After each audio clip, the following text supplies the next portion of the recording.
The moving truck pulled away from 42 Hanamdong just as Di-hyun's Mercedes turned the corner.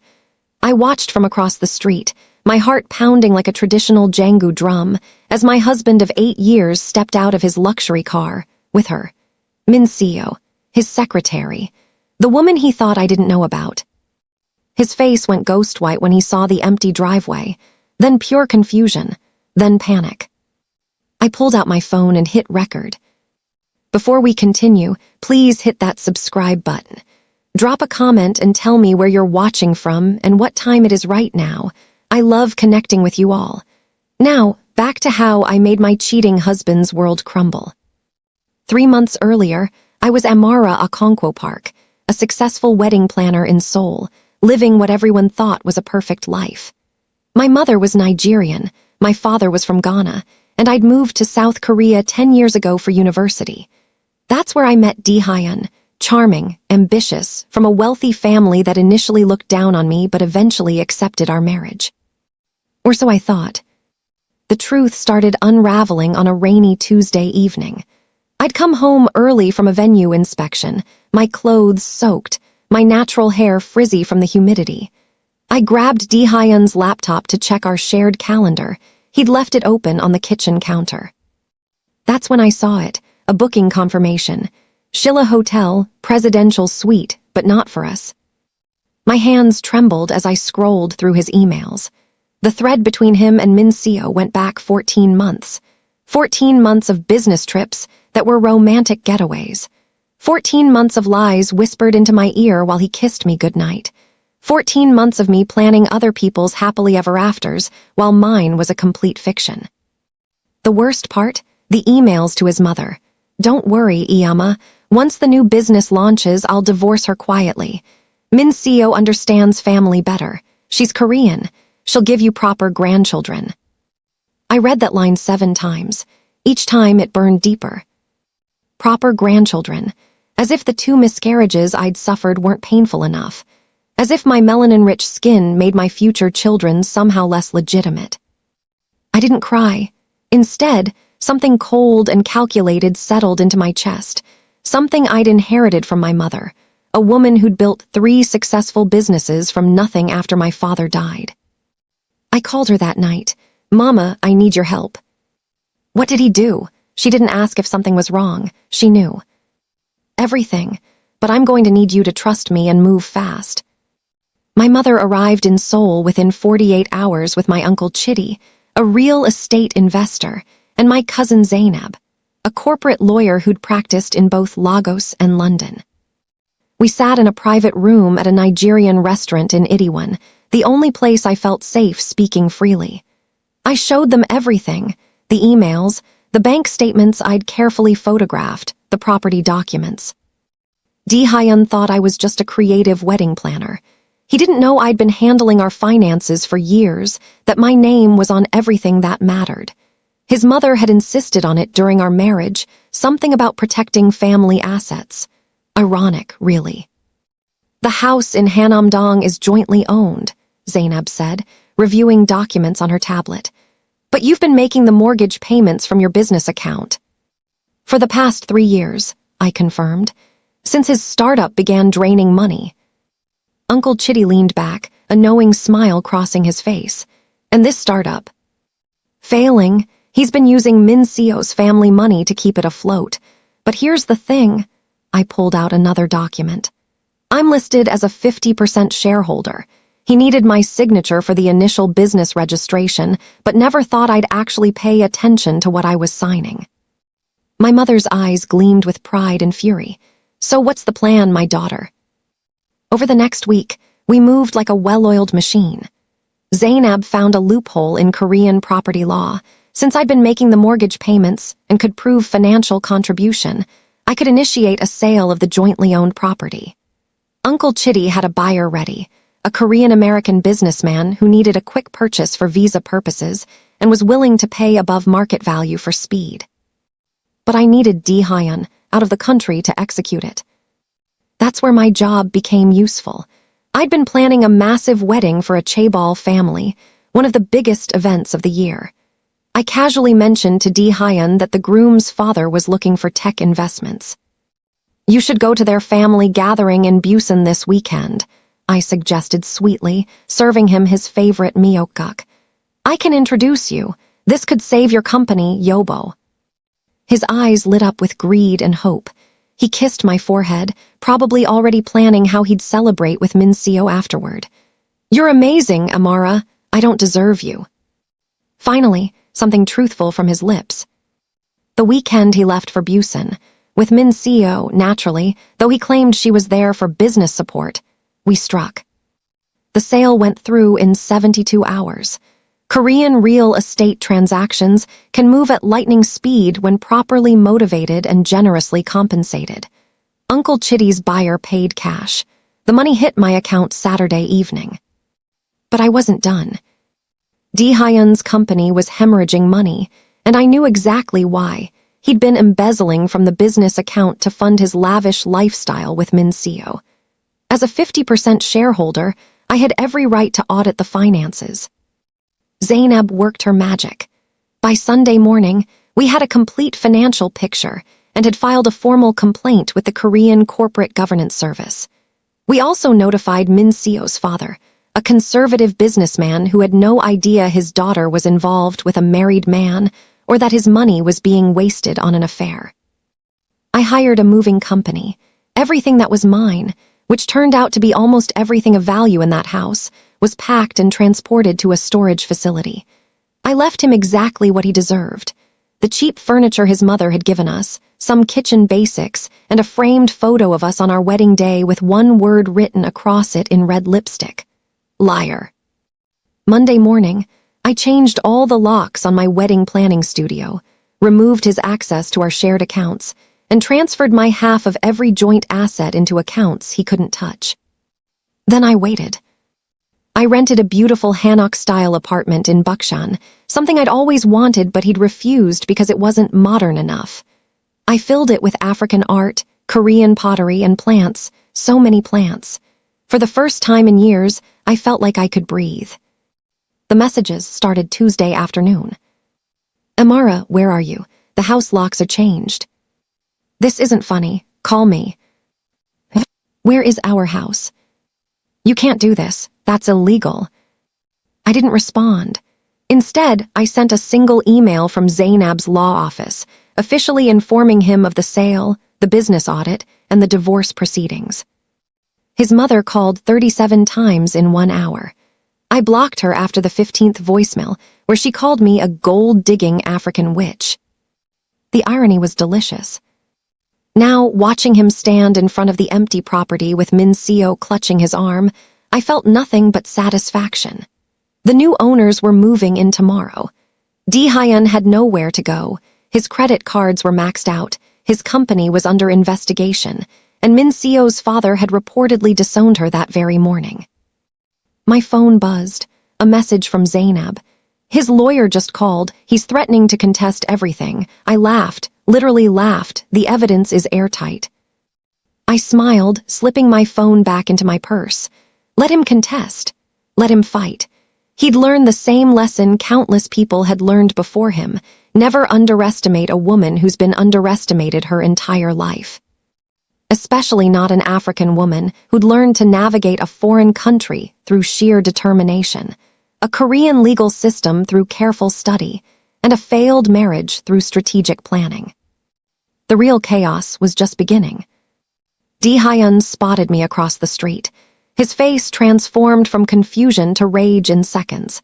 He started running toward me, Min Seo stumbling behind him in her designer heels. "Amara," he screamed. "What have you done?" I stood my ground, phone still recording. "I sold our house. Well, my house technically, since I've been paying the mortgage." "You can't just, that's illegal. I'll have you arrested." A black sedan pulled up beside me. Uncle Chitty stepped out, all 6 feet 4 inches of him, followed by Zainab carrying her leather briefcase. "Mr. Park," Zainab said coolly, handing him an envelope. "You've been served. Divorce papers, financial audit results, and evidence of embezzlement from your company. We've also filed a complaint with the police regarding marital asset misappropriation. Would you like to discuss this here, or would you prefer your lawyer present? Di-hyun's hands shook as he opened the envelope. Min Seo peered over his shoulder, her face going pale as she read. The audit shows you've stolen approximately 450 million won from your company over 14 months, Zainab continued. Interestingly, that money seems to have funded hotel stays, jewelry purchases, and a lease on Miss Kim's apartment. As a 50% shareholder, Mrs. Park has every right to pursue criminal charges. You were spying on me, Di-hyun sputtered. I laughed, a real, genuine laugh. Spying? No, husband, I was paying attention, something you clearly thought I was too stupid to do. Min Seo grabbed his arm. Opa, she can't do this. Tell her she can't. Oh, sweetie, I interrupted, my Nigerian accent becoming more pronounced as my anger rose. I already did, and speaking of things that are done, how's your relationship with your father? I heard he was very interested to learn where his investment money really went. Min Seo's eyes filled with tears. You told my father. You told him. I didn't have to tell him anything. The corporate audit is public record. He's a smart man. He figured it out himself. I tilted my head. Did he really cut you off completely? That must be hard. No trust fund, no apartment, no job, since I assume Di-hyun's company won't be needing a secretary much longer. Di-hyun lunged toward me, but Uncle Chitty stepped between us, his presence alone enough to stop my soon-to-be ex-husband in his tracks. Touch my niece, and you'll have more problems than a divorce, Uncle Chitty said quietly. A police car pulled up. 2 officers stepped out, and my heart soared with vindication. Mr. Park Di-hyun, one officer asked. Yes, but I haven't done anything. We need you to come to the station. There are some questions regarding financial irregularities at your company and possible fraud. Min Seo started crying in earnest now, mascara streaming down her face. This is all your fault, she screamed at me. You foreign women come here and steal our men and ruin everything. I stared at her. I stole him. Fascinating perspective from the woman who was sleeping with my husband. He was going to leave you. He loves me. Then congratulations, I said sweetly. You can have him, along with his debt, his failing company, his criminal investigation, and his disappointed mother. I'm sure you'll be very happy together in whatever basement apartment you can afford. The officer was guiding Di-hyun toward the patrol car when his phone rang. He answered it, his face somehow going even paler. Iyama, I can't talk right now, he paused. What? No, that's not. Another pause. She did what? I caught Zainab's eye. She smiled and mouthed. The apartment. Oh, this was perfect. Di-hyun turned to me, phone still pressed to his ear. You filed a claim on my mother's apartment. Not her apartment, I corrected. The apartment she gave us as a wedding gift, the one registered in both our names. The one I've been maintaining and paying property taxes on. Yes, that one. I filed for my 50% stake in it. His mother's voice was so loud, I could hear her screeching through the phone from 5 feet away. Korean law is fascinating, Zainab added helpfully. Especially regarding marital property. Your mother should have read the gift documents more carefully before signing them. Di-hyun looked like he might vomit. You're destroying my entire family.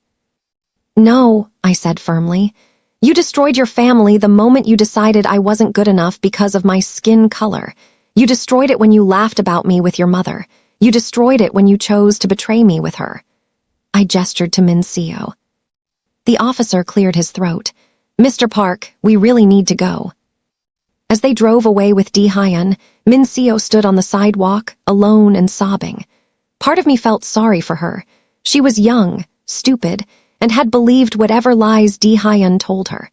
But a larger part of me remembered the emails where she'd mocked my appearance, my accent, my unseemly business success. Amara, Uncle Chitty said gently, we should go, you have an appointment. Right, the appointment.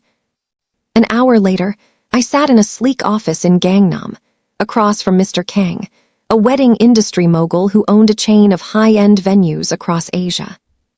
Mrs. Park, or should I say Ms. Okonkwo, he smiled warmly. I've been following your work for years. Your fusion weddings are legendary. African Korean, Indian Korean, Western Korean, you create magic. Thank you, Mr. Kang. I'd like to offer you a partnership, not as an employee, but as a co-owner of a new division specifically for multicultural weddings. 70-30 split in your favor. Full creative control, your own team. I'd been negotiating this for 2 months, ever since I first discovered Lee Hyun's affair. While he was planning his future with Min Seo, I was planning my empire.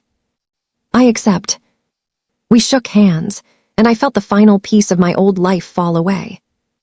Over the next 3 weeks, everything unraveled beautifully for Lee Hyun and his lover.